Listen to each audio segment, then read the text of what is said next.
দক্ষিণবঙ্গে ভ্যাপসা গরম, আরও বেশ কয়েকদিন এই অস্বস্তিকর পরিস্থিতি বিরাজ করবে বঙ্গে, এমনটাই জানিয়েছে আলিপুর আবহাওয়া দপ্তর। এই মুহূর্তে বৃষ্টির সম্ভাবনা একেবারেই নেই বললেই চলে। তবে দক্ষিণবঙ্গের আকাশ কোথাও গিয়ে কিন্তু প্রতিদিন সকালবেলায় মেঘলা থাকছে। বেলার দিকে তাপমাত্রা কিন্তু ঊর্ধ্বমুখী হচ্ছে। আগামী 2 থেকে 3 দিনের মধ্যে দক্ষিণবঙ্গের কলকাতা সহ হাওড়া, হুগলি পার্শ্ববর্তী জেলায় তাপমাত্রার পারদ কিন্তু আরও বাড়বে বলে জানিয়েছে হাওয়া অফিস।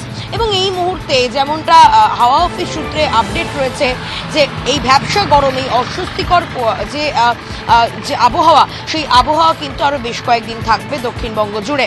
এর পাশাপাশি একবার উত্তরবঙ্গের দিকে নজর রাখতেই হবে, কারণ উত্তরবঙ্গে দার্জিলিং, জলপাইগুড়ি, কালিম্পং, আলিপুরদুয়ারে কিন্তু বিক্ষিপ্ত বৃষ্টির সম্ভাবনা জারি করেছে আলিপুর আবহাওয়া দপ্তর। মার্চ মাসের মাঝামাঝি সপ্তাহে কিন্তু তাপমাত্রার পারদ খানিকটা ঊর্ধ্বমুখী। রিপাবলিক বাংলা, কলকাতা।